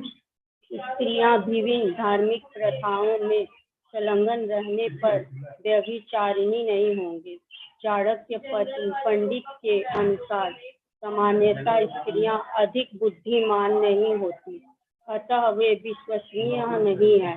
इसलिए उन्हें विविध कुल परंपराओं में व्यस्त रहना चाहिए और इस तरह उनके अस्तित्व तथा अनुरक्ति से ऐसी संतान जन्मेगी जो वर्णाश्रम धर्म में भाग लेने के योग्य होगी। ऐसे वर्णाश्रम धर्म के विनाश से यह स्वाभाविक है कि स्त्रियां स्वतंत्रता पूर्वक पुरुषों से मिल सकेंगी और व्यभिचार को प्रत्यय मिलेगा, जिससे अवांछित संतानें उत्पन्न होगी। निठल्ले लोग भी समाज में व्यभिचार को प्रेरित करते हैं और इस तरह अवांछित बच्चों की बाढ़ आ जाती है, जिससे मानव जाति पर युद्ध और महामारी का संकट छा जाता है। हरे कृष्णा माता जी। Hare Krishna, thank you so much माता जी। अर्जुन क्या कह रहे हैं? पारिवारिक परंपराएं नष्ट हो जाएंगी। हे कृष्ण, जब कुल में अधर्म प्रमुख हो जाता है तो कुल की स्त्रियां दूषित हो जाती हैं और अस्तित्व के पतन से ही हे वृष्णिवंशी अवांछित संतानें उत्पन्न हुई। तो देखिए, जीवन में शांति, सुख और आध्यात्मिक उन्नति का मुख्य सिद्धांत क्या है? मानव समाज में अच्छी संतान का होना। क्योंकि जो हमारा फ्यूचर, ये आगे जो फ्यूचर रहेगा वो किस पर डिपेंड है? ये समाज, ये उन्नति किस पर डिपेंड करेगी? बच्चे जो है हमारे, उन्हीं पर डिपेंड करेगी। वर्णाश्रम धर्म के जो नियम है इस प्रकार बनाए गए थे कि राज्य तथा जाति की आध्यात्मिक उन्नति के लिए समाज में अच्छी संतान उत्पन्न हो, और अच्छी संतान होगी तो अच्छे कार्य करेगी। तो क्या होगा? समाज में भी अच्छा सब मैसेज फैलेगा, समाज भी अच्छे से सुचारू रूप से कार्य करेगा। तो ऐसी संतान जो होती है समाज में स्त्री के अस्तित्व और उसकी निष्ठा पर निर्भर करती है। तो जिस प्रकार बालक सरलता से कुमार्गी बन जाते हैं, उसी प्रकार स्त्रियां भी पत्नोमुखी हो जाती है। तो देखिए, कुछ लोग ना इसका तात्पर्य पढ़ने के बाद ना थोड़े से जो माता जी हैं उनके मन में ये डाउट आता है कि स्त्रियों के बारे में इतना क्यों कहा जा रहा है कि स्त्रियां जो है इस तरह से पत्नों-मुखी हो जाएंगी। यहाँ पर चाणक्य पंडित का एग्जाम्पल दिया जा रहा है कि स्त्रियां अधिक बुद्धिमानी नहीं होती, विश्वसनीय नहीं होती। क्या स्त्रियां बुद्धिमान नहीं होती? क्या वो विश्वसनीय नहीं होती? नहीं, ऐसा नहीं। भागवतम में क्या बताया जा रहा है कि जो स्त्री होती है ना, वो बहुत ही कोमल होती है। ये एक स्वभाव है स्त्री का। ऐसा नहीं है कि वो विश्वास करने लायक नहीं है, उसका स्वभाव बहुत ही कोमल होता है। वो एक बच्चे की तरह होती है। एक स्त्री को संरक्षण प्रदान करना चाहिए। जैसे कहते हैं ना, यहाँ पर बताया जा रहा है कि स्त्रियों को ज्यादा छूट नहीं मिलनी चाहिए, ज्यादा बाहर स्वतंत्रता नहीं दी जानी चाहिए। तो ये जब माता जी पढ़ते हैं तो बोलते हैं ऐसा क्यों, इतना डिफरेंस क्यों? पुरुषों को तो सारी स्वतंत्रता मिलती है, क्या माता जी को क्यों नहीं दी जाती है स्वतंत्रता? हमारे शास्त्र ऐसा क्यों बोलते हैं? क्योंकि स्त्रियां जो है बहुत ही प्रीशियस है, बहुत ही मूल्यवान। श्रीमद् भागवतम में बताया गया है कि जब तक एक स्त्री का विवाह नहीं होता तब तक उसे पिता के संरक्षण में रहना चाहिए। जब विवाह हो जाता है तो पति के संरक्षण में रहना चाहिए, और जब पति नहीं रहते और उसके बाद पुत्र के संरक्षण में रहना चाहिए, पर किसी ना किसी के संरक्षण में रहना ही चाहिए। क्योंकि स्त्री का स्वभाव क्या है? बहुत ही कोमल है। हम देख रहे हैं ना, आजकल जो प्रचलन चल रहा है, बहुत ही मॉडर्नाइजेशन हो गई है। सभी बच्चे नहीं, कुछ जो गर्ल्स हैं वो किस प्रकार अच्छे परिवार से होने के बावजूद जब बाहर जॉब करने के लिए जाते हैं तो उन्हें क्या करते हैं? मोलेस्ट कर लिया जाता है, उन्हें फंसा लिया जाता है। क्योंकि स्वभाव क्या है? किसी पर भी विश्वास कर लेते, बहुत जल्दी विश्वास कर लेते। तो उसकी वजह से लोग क्या करते हैं? बेनिफिट उठाते, गलत कार्य करते। कितनी चीजें हम सुनते हैं ना, जैसे आफ्ताब जो था, एक मॉमडन था और उसने एक जो हिंदू लड़की के साथ क्या किया? अफेयर किया, काफी टाइम तक लिव इन रिलेशनशिप में रहे। तो उनके पिता बताते हैं कि देखिए, हमने अपनी बेटी को कितने अच्छे संस्कार दिए, कितने अच्छे से पाला, अच्छी पढ़ाई दी, हमने उसे इतना मना किया कि इस तरह से अलग से लिव इन में जाकर मत रहो, पर बच्चे क्या आजकल मानते नहीं। तो देखिए, स्वतंत्रता देने का क्या हुआ? अगर माता पिता उस समय उन्हें स्वतंत्रता नहीं देते तो शायद उनकी बेटी उनके पास होती, पर स्वतंत्रता दी तो क्या हुआ? बेटी उनसे दूर हो गई, अपने पेरेंट्स से कनेक्टेड नहीं थी। तो क्या करते हैं इस तरह के लड़के? क्या करते हैं? फंसा लेते हैं विश्वास में लेकर और फिर गलत कार्य करते हैं। किस प्रकार उन्हें टुकड़ों में काट दिया। तो जब उनके फादर का वो इंटरव्यू आ रहा था तब ये मैसेज क्या दिया जाता है कि बच्चों को हमें अच्छे संस्कार देने चाहिए। खासकर हमें अपने बच्चों को बताना चाहिए ऐसे किसी पर विश्वास नहीं कर लेना चाहिए। माता पिता उन्हें कितने प्रेम से पालते हैं, उनके जीवन का वो अंग है, उनकी संपत्ति है, उनसे उन्हें बात करनी चाहिए, उनके संरक्षण में रहना चाहिए। उनसे ज्यादा प्रेम और उन्हें कोई नहीं दे सकता। आजकल गलती कुछ पेरेंट्स की भी रहती है। पेरेंट्स क्या है? अपने अपने कार्यों में ज्यादा व्यस्त है। हर कोई पैसा कमाना, सेटिस्फेक्शन और अपनी रिस्पॉन्सिबिलिटीज को पूरा करने में ही लगा रह जाता है। बच्चों के पास बैठने तक का समय नहीं है माता पिता का। अब सभी को क्या चाहिए? प्रेम चाहिए ना, बच्चों को तो खास कर प्रेम चाहिए। बच्चों को घर में प्रेम नहीं मिलेगा तो बच्चे कहाँ प्रेम ढूंढेंगे, बाहर जाकर प्रेम ढूंढेंगे। वही चीजें हो रही है ना, बच्चियों को घर में प्रेम नहीं मिलता, बाहर उन्हें थोड़ा सा भी कोई प्रेम दिखाता है तो वहां पर आकर फंस जाते हो, किसी गलत हाथ में आ गए तो फिर क्या होता है, जीवन खत्म हो जाता है, जीवन बेकार हो जाता है। तो इस प्रकार क्या हो रहा है, अवांछित संतानें उत्पन्न हो जाती है, व्याभिचार को प्रश्न मिलता है, सहारा मिलता है। ऐसा नहीं है कि बहुत ज्यादा गलत है फ्रीडम देना, पर लिमिटेशंस पता होनी चाहिए कि हमें कितनी फ्रीडम, बहुत रात तक देर तक घर से बाहर नहीं घूमना चाहिए, माता पिता के साथ कांटेक्ट में रहना चाहिए, ऐसे किसी पर विश्वास नहीं करना चाहिए। तो स्त्रियों के लिए ये चीजें आवश्यक है, क्योंकि स्त्रियां क्या है, बहुत ही कोमल है स्वभाव से, बच्चे से भी ज्यादा कोमल होती है, तो उन्हें हमेशा संरक्षण में रखना चाहिए और उनका ध्यान रखना चाहिए। तो यहाँ पर बताया जा रहा है, अगर घर के बड़े बुजुर्ग चले जाएंगे तो वो किसके संरक्षण में रहेंगे, पति नहीं होगा, पिता नहीं होंगे तो किसके संरक्षण में रहेंगे। तो क्या करेंगे, लोग उनका गलत फायदा उठाएंगे, फिर दूसरा विवाह करेंगे, तो फिर अवांछित संतानें उत्पन्न होंगी। तो इससे क्या होगा, अवांछित संतानें उत्पन्न होने के कारण समाज में व्याभिचार हो जाएगा और ऐसे बच्चों की बाढ़ आ जाएगी, जिससे मानव जाति पर युद्ध और महामारी का संकट छा जाता है। तो आजकल हम देखते हैं ना किस प्रकार बच्चे जो गलत कार्यों में लिप्त हो जाते हैं। इसका कारण क्या है, माता पिता बच्चों को अच्छे संस्कार नहीं देते, अपने से जोड़ कर नहीं रखते, अपने मॉरल एजुकेशन से उन्हें जोड़ कर नहीं रखते, तो क्या करते हैं, बच्चे गलत कार्यों में आ जाते हैं। तो इसीलिए समाज की स्थिति क्या है, भयावह हो गई है। तो अर्जुन क्या कहते हैं, हे कृष्ण मैं युद्ध नहीं करना चाहता, क्योंकि पारिवारिक परंपराएं जो है नष्ट हो जाएंगी। नेक्स्ट, हरे कृष्णा सुनीता माता जी।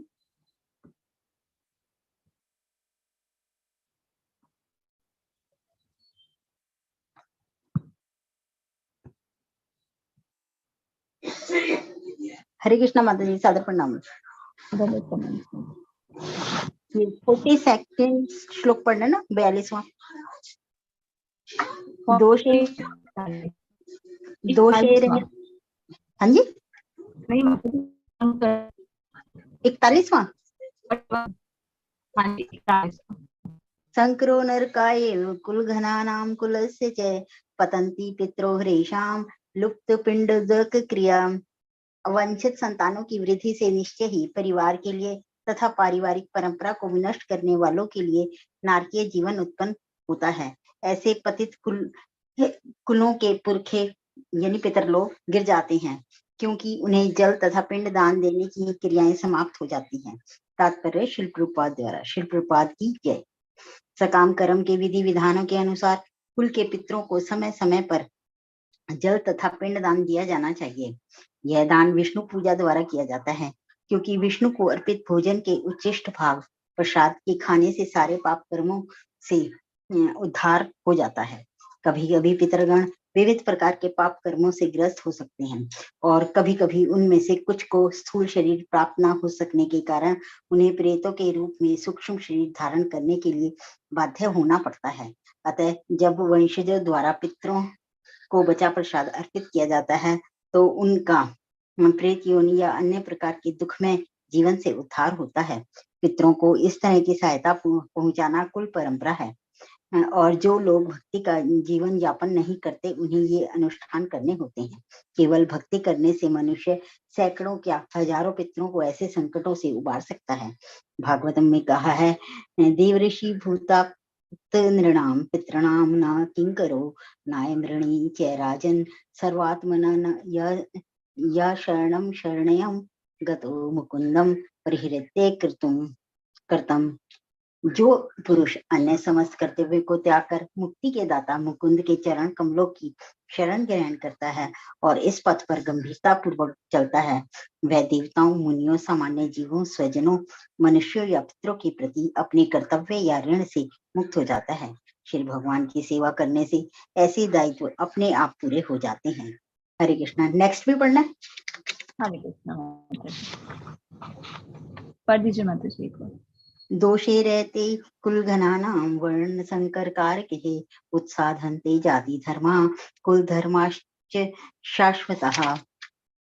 जो लोग कुल परंपरा को विनष्ट करते हैं और इस तरह अवांछित संतानों को जन्म देते हैं, उनके दुष्कर्मों से समस्त प्रकार की सामुदायिक योजनाएं तथा पारिवारिक कल्याण कार्य विनष्ट हो जाते हैं। तात्पर्य शिल प्रभुपाद द्वारा। शिल प्रभुपाद की जय।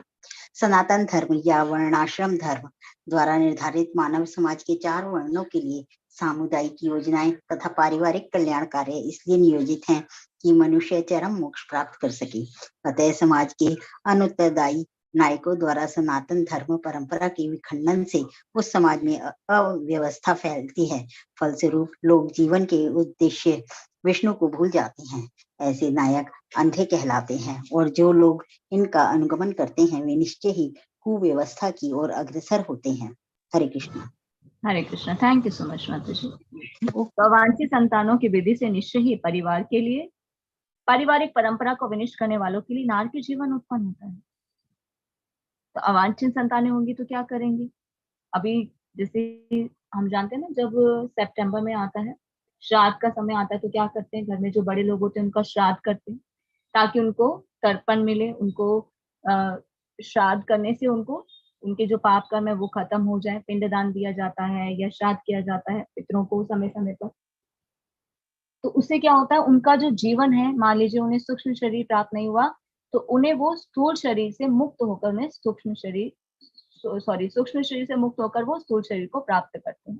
तो ऐसे पतित कुलों के पुरखे जो है गिर जाते हैं। अगर बच्चे ये सब कार्य नहीं करेंगे, जब बड़े लोग नहीं होंगे तो बड़े लोग बच्चों को बताएंगे नहीं कि क्या संस्कार है, क्या क्या कस्टम करने चाहिए, ये श्राद्ध भी करने चाहिए, तो वो नहीं करेंगे तो क्या होगा, जो पितृ हैं वो नीचे गिर जाएंगे। नीचे गिर जाएंगे मतलब उन्हें जल और पिंडदान देने की क्रियाएं समाप्त हो जाएंगी। जब उन्हें कोई देगा नहीं तो वो क्या करेंगे, वो इसी प्रकार से वो प्रेत योनि में ही रहेंगे या फिर पितृलोक में रहेंगे और फिर कष्ट ही भोगते रहेंगे।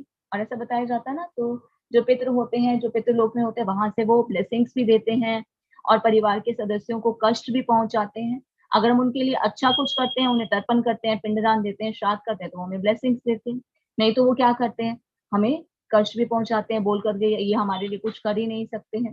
तो तात्पर्य में बताया जा रहा है कि सकाम कर्मों के विधि विधानों के अनुसार कुल के पितरों को समय समय पर जल और पिंडदान दिया जाना चाहिए। देखिए कर्म का क्या विधान है, जो कार्मिक लोग हैं विधि विधानों के अनुसार जो भक्ति नहीं करते उनके लिए सबसे ज्यादा इंपॉर्टेंट है देव ऋण, पितृ ऋण, इन सबको उतारना। अगर नहीं उतारेंगे तो क्या होगा, फिर से पाप चढ़ेगा। तो जो भक्ति नहीं कर रहे उनके लिए तो ये सब क्रियाएं करना बहुत आवश्यक है, वो भी शास्त्रों के अनुसार। तो समय समय पर पितरों को जल भी देना चाहिए, पिंडदान भी करना चाहिए। और ये दान किसके लिए किया जाता है, विष्णु पूजा द्वारा किया जाता है। भगवद गीता में हम जानेंगे भगवान क्या कहते हैं, पितरों के देवता अर्यमा भी मैं ही हूँ। तो जब भी श्राद्ध किया जाता है, हम ब्राह्मण को बुलाते हैं, पिंडदान किया जाता है, पूजा की जाती है ना, यज्ञ किया जाता है, तो उसमें किसको पहले ऑफर किया जाता है, विष्णु को, भगवान को ऑफर किया जाता है। क्योंकि भगवान ही क्या करते हैं, उन सभी पितरों को देते हैं।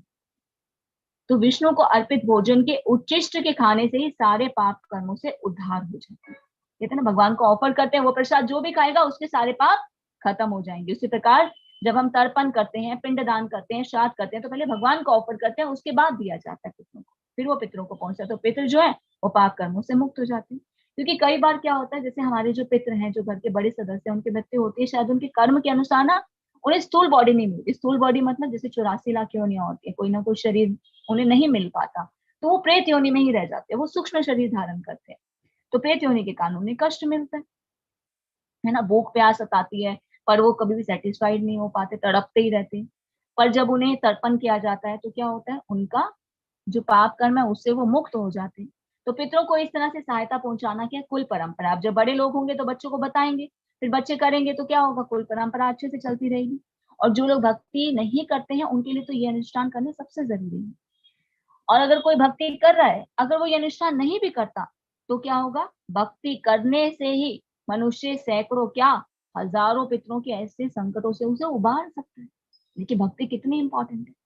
श्रीमद् भागवत में बताया जाता है कि भक्ति करने से हमारी कई पुश्तें, पहले की 10 पीढ़ियां, आने वाली 10 पीढ़ियां सब तर जाती, सब भगवान के चरण कमलों की शरण को प्राप्त करती। तो भक्ति कितनी ज्यादा प्रीशियस है, कितनी इंपॉर्टेंट है।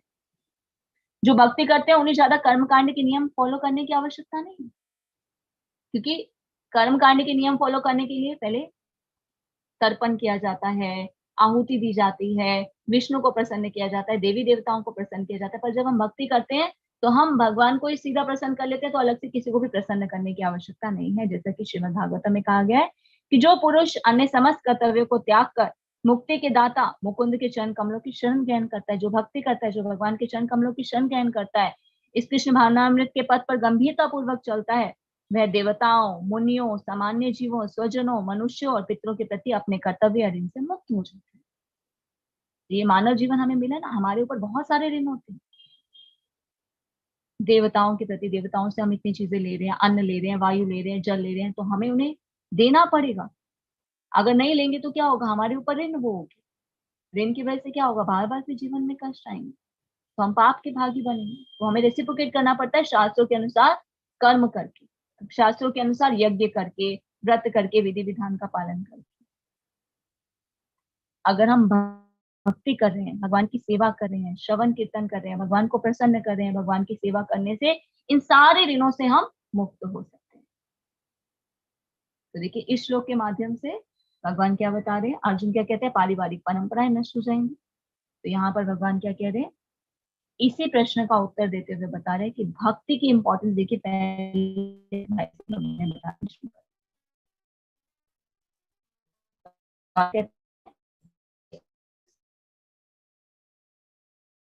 नहीं करेंगे तो कुल के कुल जो है वो नीचे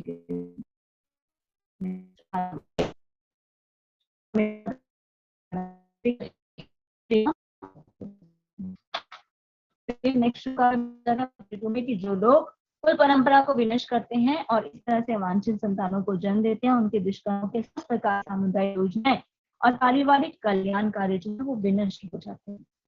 तो अगर कोई कुल की परंपरा को विनष्ट करेगा, अवांछित संतान नहीं होंगी, तो वो अगर अच्छी चीजें नहीं करेंगे, अच्छे कर्म नहीं करेंगे, नहीं होगा।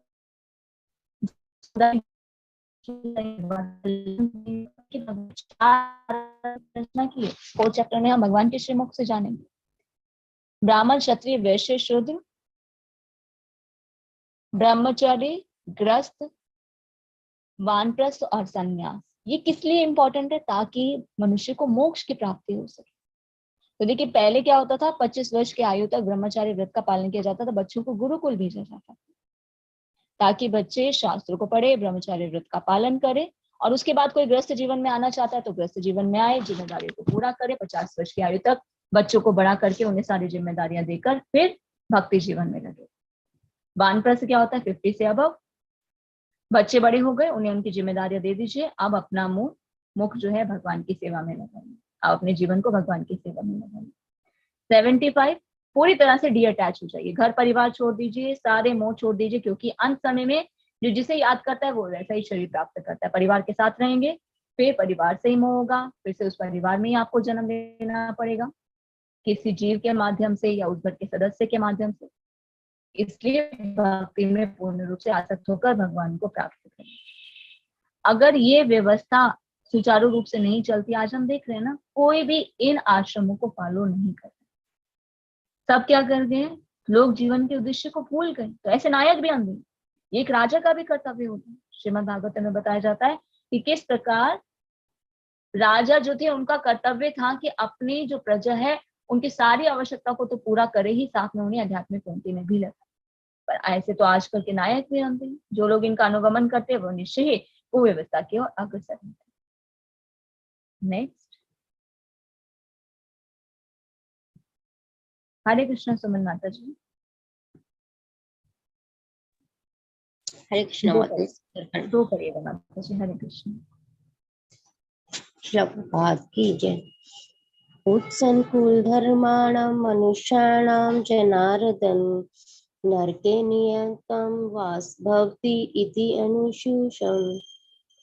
हे प्रजापालक कृष्ण, मैंने गुरु परंपरा से सुना है कि जो लोग कुल धर्म का विनाश करते हैं वे सदैव नरक में वास करते हैं। श्रील प्रभुपाद द्वारा तात्पर्य। अर्जुन अपने तर्कों को अपने निजी अनुभव पर न आधारित करके आचार्यों से जो सुन रखा है उस पर आधारित करता है। वास्तविक ज्ञान प्राप्त करने की यही विधि है। जिस व्यक्ति ने पहले से ज्ञान प्राप्त कर रखा है उस व्यक्ति की सहायता के बिना कोई भी वास्तविक ज्ञान तक नहीं पहुंच सकता। वर्णाश्रम धर्म की एक पद्धति के अनुसार मृत्यु के पूर्व मनुष्य को पाप कर्मों के लिए प्रायश्चित करना होता है। जो पाप आत्मा है उसे इस विधि का अवश्य उपयोग करना चाहिए। ऐसे किए बिना मनुष्य निश्चित रूप से नरक भेजा जाएगा। जहाँ उसे अपने पाप कर्मों के लिए कष्टमय जीवन बिताना होगा।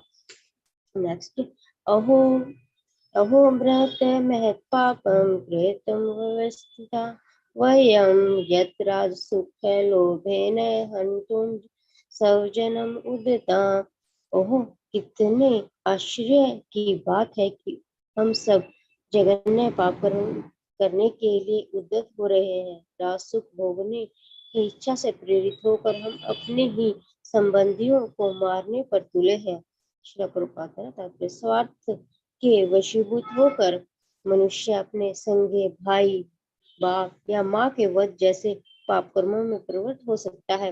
विश्व के इतिहास में ऐसे अनेक उदाहरण मिलते हैं, किंतु भगवान का साधु भक्त होने के कारण अर्जुन सदाचार के प्रति जागरूक है, अतः वह ऐसे कार्यों से बचने का प्रयत्न करता है। Hare Krishna. Hare Krishna, thank you so much माता जी। हे प्रजापालक कृष्ण, मैंने गुरु परंपरा से सुना है कि जो लोग कुल धर्म का विनाश करते हैं वे सदैव नरक में वास करते हैं। तो अर्जुन क्या कह रहे हैं कि मैंने अपने अनुभव से नहीं, मैंने तो आचार्यों से सुना है कि वास्तविक ज्ञान प्राप्त करने की क्या विधि है कि गुरु शिष्य परंपरा प्रणाली द्वारा जो ज्ञान है उसको हम जीवन में अपने। तो हमारे आचार्य के बताते हैं कुल धर्म का विनाश जब हो जाता है तो सब नरक में वास करते हैं। तो वर्णाश्रम पद्धति के अनुसार मृत्यु से पूर्व मनुष्य को क्या करना चाहिए? अपने पापों को प्रायश्चित करना चाहिए। जो पाप आत्मा है उसे इस विधि का उपयोग करना चाहिए। अगर हम अपने पापों को नष्ट नहीं करते, अपने पापों को से और अपने पापों को खत्म नहीं करते, तो हमें कहाँ जाना पड़ेगा? नरक में जाना पड़ेगा और कष्ट में जीवन बिताना पड़ेगा। और कितने आश्चर्य की बात है कि हम सब जगन्य पाप कम करने के लिए उद्यत हो रहे हैं। राज्य सुख भोगने की इच्छा से प्रेरित होकर हम अपने ही संबंधियों को मारने पर तुले। तो हम तो स्वार्थ से वशीभूत हो गए हैं, ऐसा करेंगे तो हमें पाप मिलेगा। किंतु भगवान का साधु भक्त होने के कारण अर्जुन हम क्या है? सदाचार के प्रति जागरूक है और वह ऐसे कार्यों से बचने का प्रयत्न कर रहे हैं। हरे कृष्ण। नेक्स्ट लास्ट 2 श्लोक रह गए। हो सकता है कि फिर से डिस्कनेक्ट हो जाए, तो फिर हम क्लास को कल फिर आगे कंटिन्यू करेंगे। जब तक चलेगा तब तक हम आगे चलते रहेंगे। हरे कृष्णा। नेक्स्ट, हरे कृष्णा स्नेह माता जी, प्रभु जी, हरे कृष्णा। हरे कृष्ण माता जी, दंडवत प्रणाम। प्रणाम माता जी। यदि माम अप्रीतिकारम अशस्त्रम शस्त्रपान धृतराष्ट्र रणहन्यु तत्मे सेम तरम भवते। यदि शस्त्रधारी धृतराष्ट्र के पुत्र मुझे निहत्थे तथा रणभूमि में प्रतिरोध न करने वाले को मारे तो यह मेरे लिए श्रेयकर होगा। तात्पर्य शिला प्रभुपाद के द्वारा। प्रभुपाद की जय। क्षत्रियों के युद्ध नियमों के अनुसार ऐसी प्रथा है कि निहत्थे तथा विमुख शत्रु पर आक्रमण न किया जाए, किंतु अर्जुन ने निश्चय किया कि वे शत्रु भले ही इस विषय अवस्था में उस पर आक्रमण कर दे, किंतु वह युद्ध नहीं करेगा। उसने इस पर विचार नहीं किया कि दूसरा दल युद्ध के लिए कितना उद्यत है। इन सब लक्षणों के कारण उसकी दारिद्रता है, जो भगवान के महान भक्त होने के कारण उत्पन्न हुई। संजय वाच एवं उक्त्वा अर्जुन संख्ये रथ उपस्थिते उपविशतम विसर्ज्य सशरणम चापम शोक सर्विज्ञ मानस।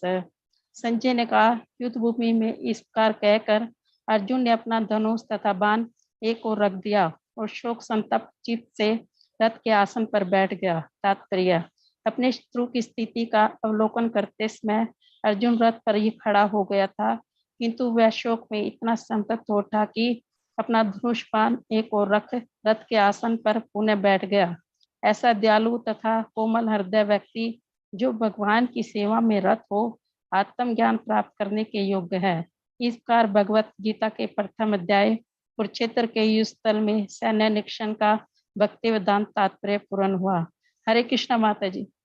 हरे Krishna. Thank you so much माता जी। तो यदि शस्त्रधारी धृतराष्ट्र के पुत्र मुझ निहत्थे और रणभूमि में प्रतिरोध ना करने वाले को मारे तो यह मेरे लिए श्रेयस्कर होगा। तो क्षत्रियों के युद्ध नियम के अनुसार क्या प्रथा है कि निहत्थे पर आप वार नहीं कर सकते, पर अर्जुन क्या कह रहे हैं, अगर ये मैं अस्त्र शस्त्र नहीं धारण कर रहा फिर भी ये मुझ पर आक्रमण करते हैं तो भी मैं युद्ध नहीं करूंगा। तो ये क्या है? अर्जुन के हृदय की दयाद्रता है। ये महान भक्त है भगवान के, इसीलिए उनके हृदय में ऐसे भाव प्रकट हो रहे हैं। तो संजय क्या बता रहे हैं धृतराष्ट्र को कि युद्ध भूमि में इस प्रकार कहकर अर्जुन ने अपना धनुष और बाण एक ओर रख दिया और शोक संतृप्त चित्त से रथ के आसन पर बैठ गया। तो अर्जुन 5वां कारण क्या देते हैं युद्ध न करने का? असमंजस।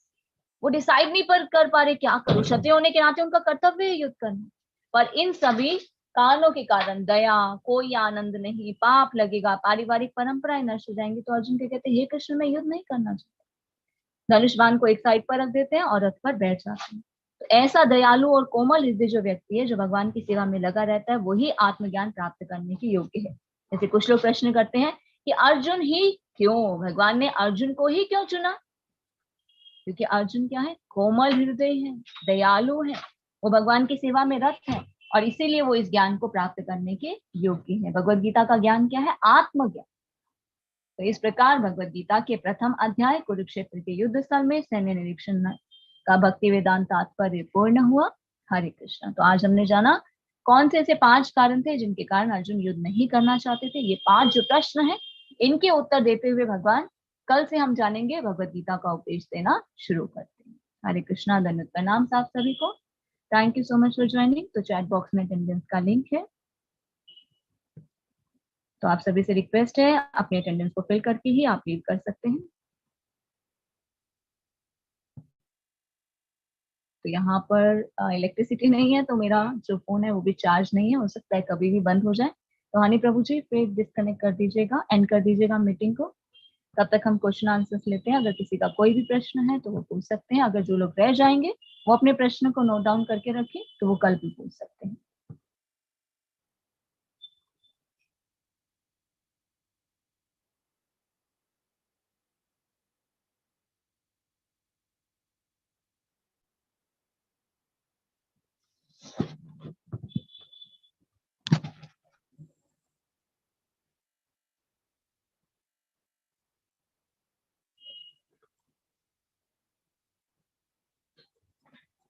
कोई कमेंट करना चाहते हैं या किसी को कोई डाउट है तो अपने प्रश्न को हैंड रेज करके पूछ सकते हैं, या फिर चैट बॉक्स में भी ड्रॉप कर सकते हैं।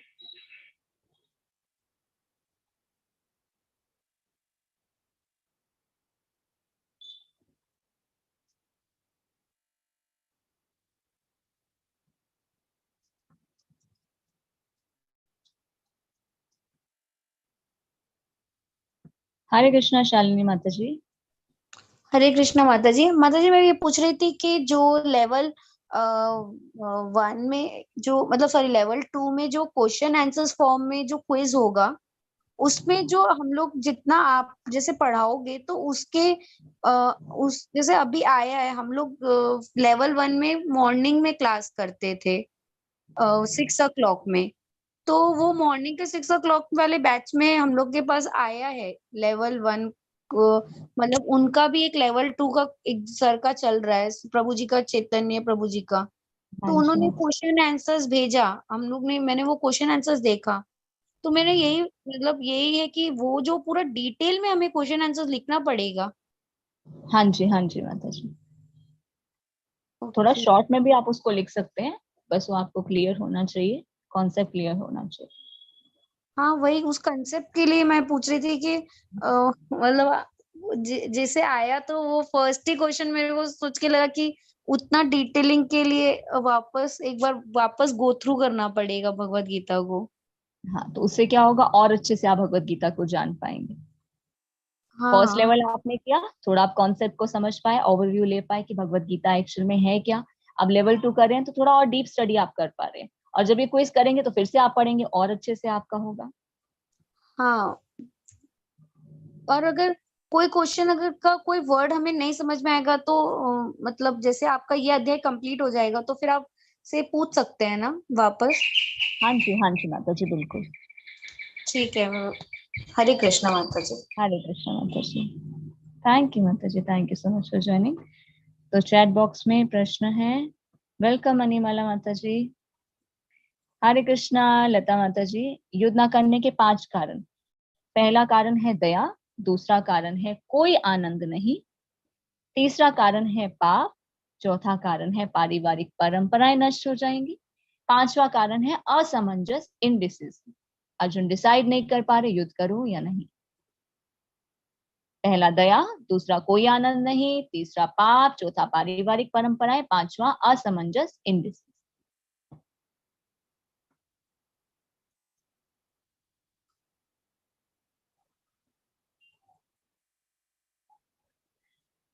तो लेवल 2 का जो क्विज है चैप्टर 1 का हम वो ग्रुप में भेज देंगे, तो आप वहां से उसको करना स्टार्ट कर सकते हैं।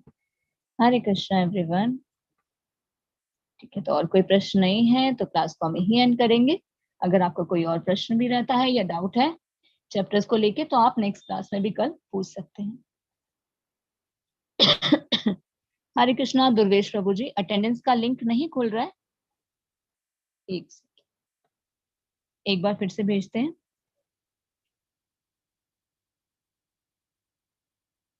हरे कृष्णा गीता माता जी, अटेंडेंस का लिंक एक बार फिर से शेयर करते हैं। हनी प्रभु जी एक बार फिर से शेयर कर दीजिए।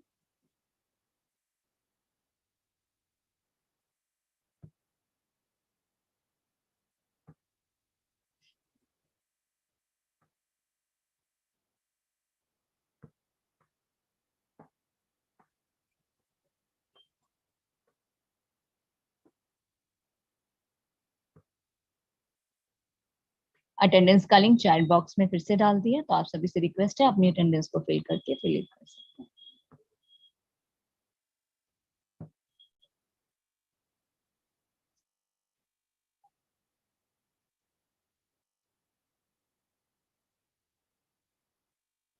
तो हम मिलेंगे कल 7 PM। हम स्टार्ट करेंगे सेकेंड चैप्टर गीता का सार। अर्जुन के इन 5 प्रश्नों का उत्तर देते हुए भगवान भगवत गीता का उपदेश देना शुरू करते हैं। हरे कृष्णा। आप सभी का बहुत बहुत धन्यवाद। Thank you so much for joining. Hare Krishna. दंडवत प्रणाम आप सभी को। हरे कृष्णा। हनी प्रभु जी, दंडवत प्रणाम। थैंक यू सो मच प्रभु जी। हरे कृष्णा माता जी, दंडवत प्रणाम। थैंक यू माता जी। वांछा कल्पतरुभ्यश्च कृपा सिन्धुभ्यैव च पतितानां पावनेभ्यो वैष्णवेभ्यो नमो नमः। Always remember Krishna, never forget Krishna, chant Hare Krishna and be happy.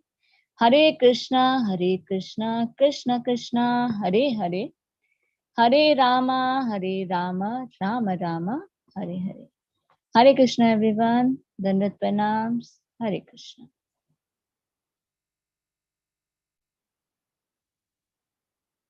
Hare Krishna. Durvesh Prabhu ji, attendance आपका नहीं हो पा रहा तो आप हनी प्रभु जी से कांटेक्ट कीजिए, आप उन्हें व्हाट्सएप कर सकते हैं।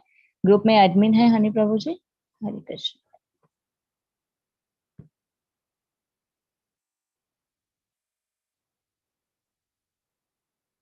कोई बात नहीं दुर्वेश प्रभु जी, हम आपका अटेंडेंस मार्क कर देंगे, आपको नेटवर्क इशू है तो। हरे कृष्ण।